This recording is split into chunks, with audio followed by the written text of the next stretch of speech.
that you're here and so grateful to celebrate Chanukah with you. We are going to raise our voices together to celebrate the light of community and the miracle of technology that brings us together tonight. This little light of mine, I'm gonna let it shine. This little light of mine, I'm gonna let it shine. This little light of mine, I'm gonna let it shine. Let it shine, let it shine, let it shine. This little light.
Sameach, happy Chanukah. We are so thrilled to be with you this evening. I am Rabbi Rebecca Rosenthal, and we are joined by Cantor Julia Cadrain, who just sang that beautiful song for us. Rabbi Heli Haber is here. I saw Rabbi Mosalth in the chat, so I know he's here also. And in just a moment after our candlelighting, you will get a chance to meet a very special guest to Central, Alice Greenwald. So we're really thrilled to be here together. And as Cantor Cadrain just sang, every night of Chanukah, we just add a little more light. And in a season of darkness where it can be a little challenging to find that light, it is such a blessing that we can add just one more candle each day until we're almost at full strength. And so here we are, the fifth night, almost the end, we're closer to the end than the beginning. But we are also closer to having a full Chanukah and a full night of light. So we hope that you will get your menorah out to light with us. Cantor Cadrain is going to, I just broke the mesh. Cantor Cadrain is going to sing the blessings for us, and we encourage you to sing along or say Amen. If you have your shamash, I invite you to light it now. And we have the 5 candles, and we are going to light them from left to right. From the newest candle, the newest light comes first, through to the oldest candle. So Cantor Cadrain, you want to lead us in the blessings? Thank you, Rabbi. I would love to. Baruch atah Adonai, Eloheinu melech haolam, asher kidshanu b'mitzvotav, v'tzivanu lehadlik ner shel Chanukah. Baruch atah Adonai, Eloheinu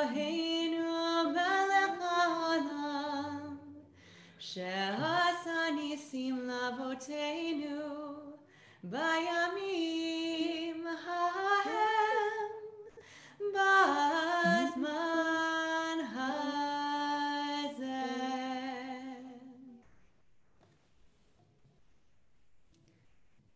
Hold, please, while I make sure I didn't light myself on fire. An exciting moment at the Rosenthal house. Are you okay, Rabbi? Yeah, I'm good.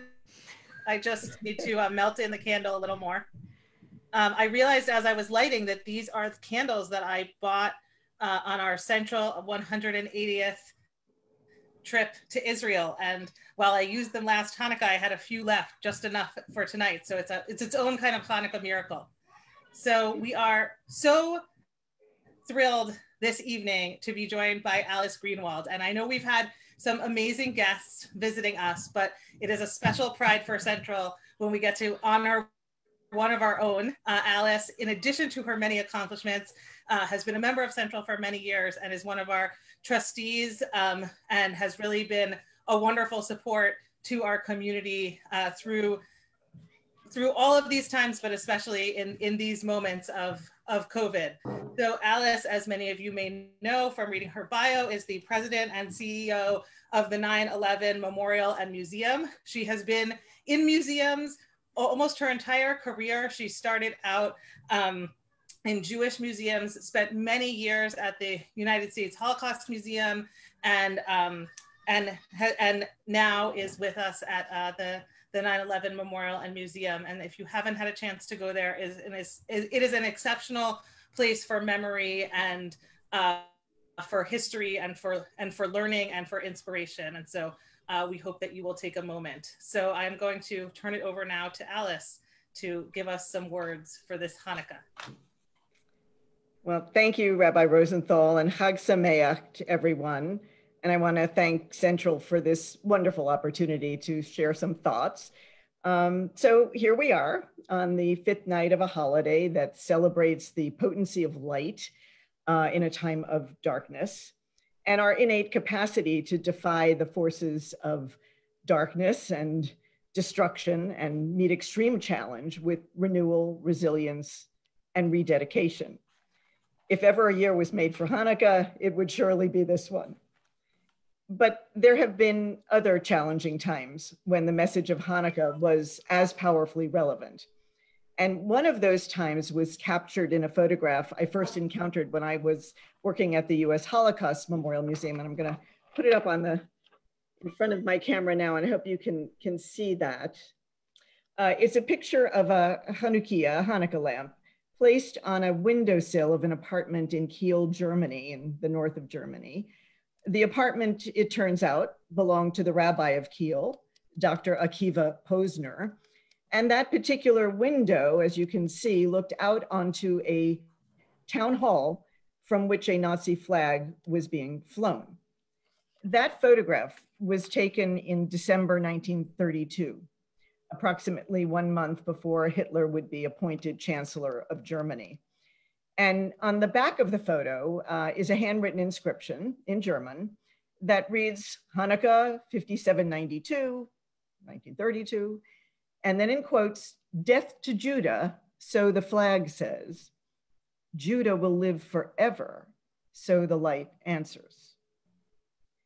That menorah was an emblem of defiance, certainly, but it was also a symbol of hope, that the light of Hanukkah could penetrate the darkness that was about to engulf Germany and most of Europe, and that resilience, renewal, and rededication were, however hard to imagine at that particular moment, still possible.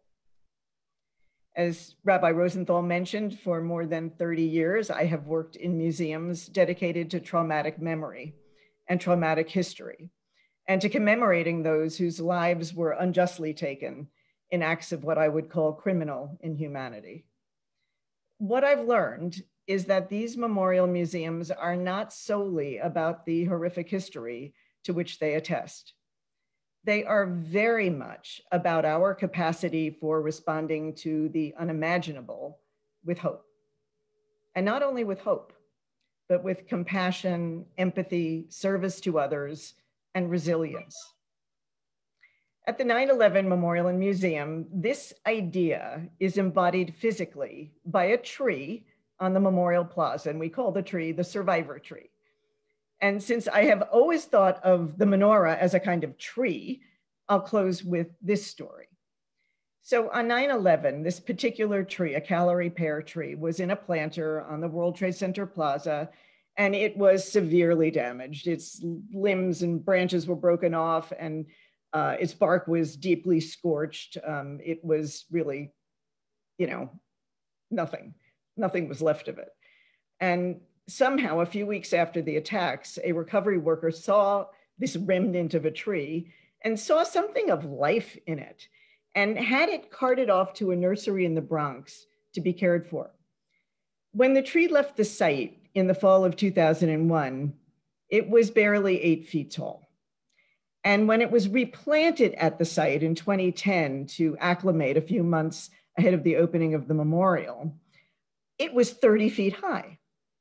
And today, when you stand by the tree, you can actually see where the branches, the gnarled, burned bark of the branches closest to the trunk, actually extend outward with the smooth bark of new growth.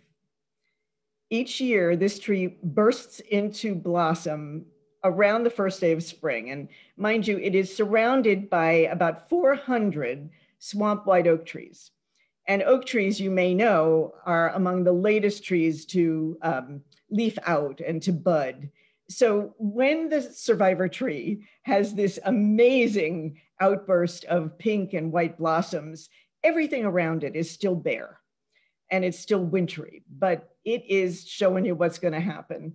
And it's a wonderful, fabulous reminder that we all have it within us to revive and to renew, even in the times of greatest challenge.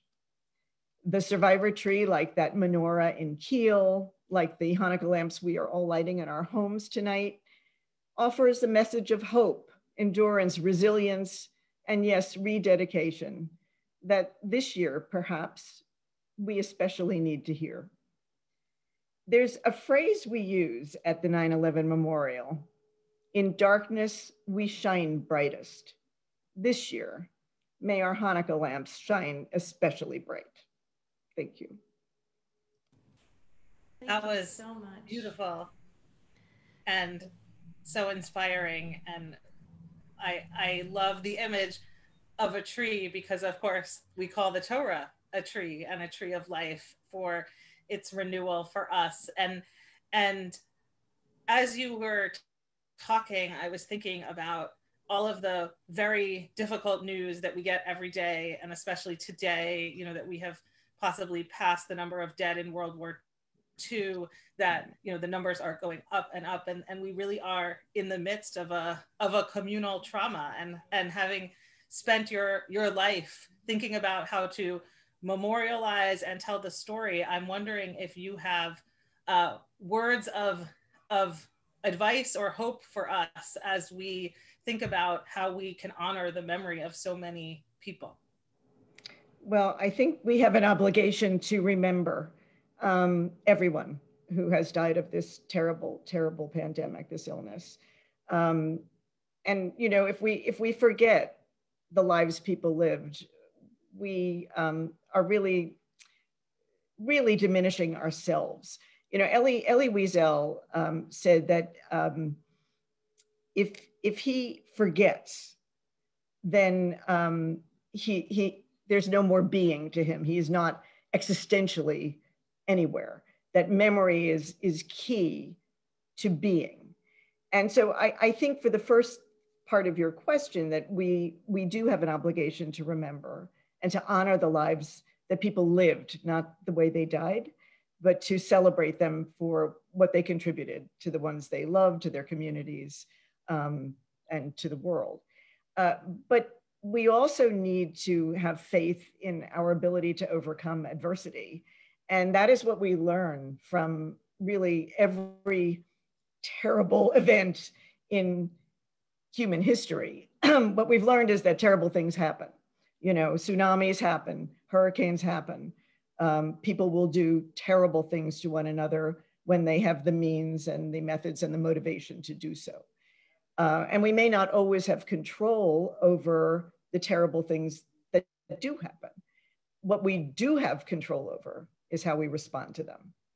And when we study history and we look at the Holocaust and we look at Holocaust survivors and the ability to carry on with their lives, to build new lives, to contribute, when you look at the way we responded after 9/11, when you look at the way we've responded to COVID, celebrating, cheering on the frontline responders. You know, New York was singing every night at 7 o'clock for months and months and months. That is an indication of what we have in us to be resilient with, even when we're grieving, even when it feels oppressive and we don't know when it's going to end. What we do know is that we have that capacity to renew. Beautiful, thank you. And I think one of the things that renews us is song. And so I'm going to turn it over now to Cantor Cadrain to any concluding words and a concluding song. Thank you so much, Rabbi, and thank you so much, Alice. I feel so inspired and lifted up by your words and your work. And we will close together in song the same way that we started, breathing in the light of resilience and the light of hope.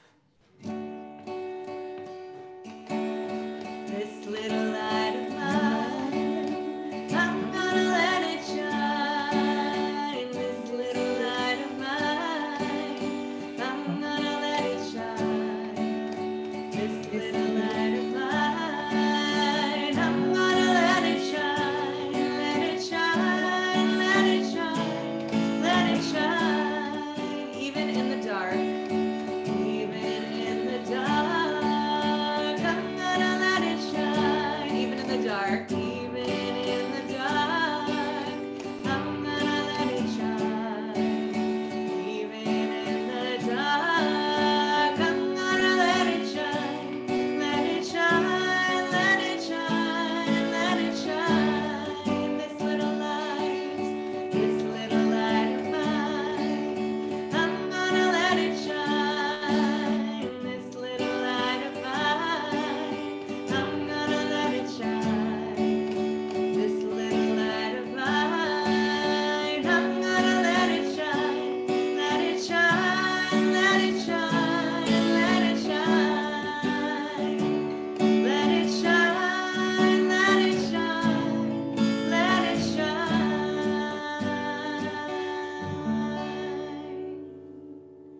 Let it shine, everyone. Happy Chanukah.